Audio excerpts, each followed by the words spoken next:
Hi everybody, this is Kirk Gardner for VFXHaiku.com, and today we're going to take a look at a really sort of quick little tip inside of Adobe After Effects. I've been doing these little animations for my friend Mike for his band or for his CD called Music for Suicides, and basically I've been using this really neat technique where you can use the wiggle the wiggle expression attached to the puppet tool, and it sort of creates this really interesting look. It kind of makes like what are normally solid objects look a little bit more organic.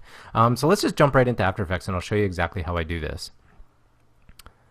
Okay, so here we are inside of After Effects. Now this is sort of my element comp that I was using for this animation, and actually here I'm just going to pop up the animation really quick so we can take a look at it.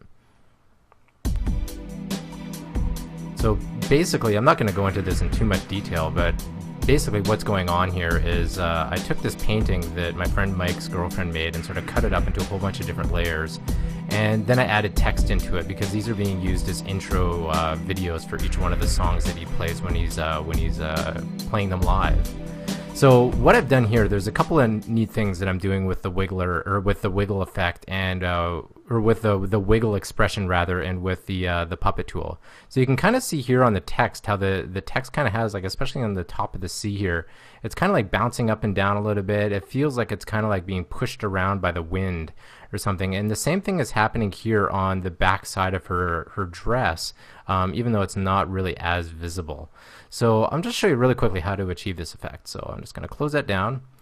I'm just going to put this at quarter resolution so this runs a little bit faster. So you can sort of see here the rough preview of how the text is going through the screen here. I'm basically just pulling back on the camera. Now if I open up the window text layer on its own, you can see this just kind of sitting by itself. Now there's a few keyframes on here just to kind of give the letters a little bit of drift, but you can kind of see they're all kind of like just wiggling and dancing around a little bit. And with the W you can see that really specifically because I've got the mesh turned on for that one.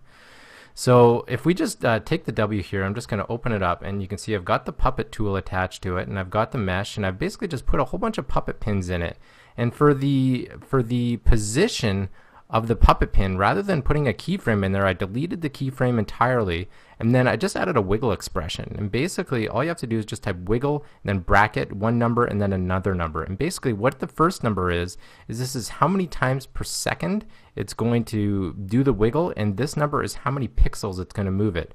So for puppet pin 6, which is this one on the upper right hand corner of the W here, it's going to move every 1.5 seconds. It's going to move at 20 pixels. So I can increase this to, let's say, just like 80, make it really exaggerated, and now it's going to move it a much larger distance, and you can kind of see how it's going a little bit crazy there.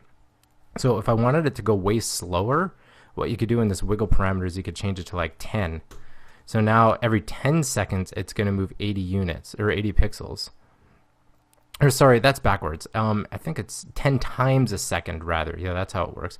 10 times a second it's going to move it X amount of pixels. So now it's moving way faster. So if I change this down to, like, say 0.25, now it should move really slow. There we go. So now it's got a nice sort of smooth bounce to it. So let's just pretend here, I've already have all this stuff set up, but if I didn't have an expression on there, you can actually remove expressions by using, what is that, Command-Shift equals, whatever that is there. But the easiest way to add an expression, well, actually, you know what I'll do here, I'm just going to delete the entire puppet tool here, or on the W. And one more delete. That should get rid of it entirely. So if I wanted to start from scratch here, so here's the W with just the rotation applied to it, with these two keyframes here with position and rotation. I'm just going to take the puppet tool, I'm just going to click here, here, here, here, and let's try there. So now I've got a bunch of pins kind of set in there, but they're not doing anything. So if I hit take this layer and I hit U, it'll show me anything that's changed or anything that's animated rather on this layer. So now you can see there's a keyframe on this frame for the puppet pins 1 through 5. So I'm just going to delete those, and then I'm going to hold down the Option key, and I'm going to click on the little stopwatch here, and that's going to put it into the expression mode. And by default it disables everything, so I'm just going to type in wiggle. Let's just do 1, 20. Hit OK. Oh, and you know what? I've got an extra bracket in there, so it's giving me an error. So I'm just gonna take that out. There we go. Now it's working. So now if I do that, now you can see that one pin is already wiggling around there. So then basically all you have to do is just do the same thing to each one of these. So I'm just gonna copy this, option click on that, paste, enter, option click, paste, enter, option click, paste, enter, and one more time. Option click, paste, enter. So now each one of those pins is kind of going to be wiggling around a little bit on its own. And they're not going to do the same motion, which is nice. They're all a little bit randomized. But what I would do on top of that is I was actually change the values in here. If you take a look at some of the other, let's just take a look at the N and see what I've got going on there.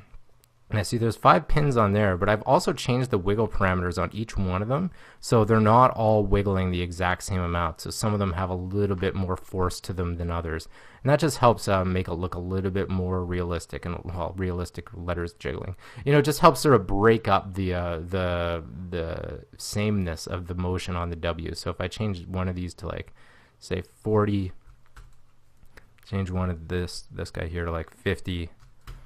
That'll kind of help break it up a little bit. See, now some of them are moving a little bit more than others, and it helps give it a little bit more life. So the text is just one place that I did this. The other place that I did this is actually on the girl herself. Each one of her body parts is kind of wiggling a little bit. So I'll just show you here on, this is sort of the girl layer, just still before she gets animated into place. And you can see her dress, especially this corner right here, has got that same sort of wiggly kind of thing happening. And it's essentially the same sort of deal. Just hit U on here. If I show the mesh, I can see I've got a pin here, here, here, here, and one in the middle for her shoulder, and one over here just for the her left arm. And if I just show you how that's working there, you can see the wiggle is just kind of making the dress look like it's being caught by the wind. And her legs are being attached to these puppet pins as well, which helps keep everything sort of together and solidified there. So that's really it. That's sort of like my quick tip. I haven't really seen this used any other place, so feel free to try to use this on your projects. And if you do something cool, just let me know about it. So I think that wraps up this tutorial. If you guys have any questions about anything that I covered here, feel free to let me know in the comments. Thanks a lot. Bye.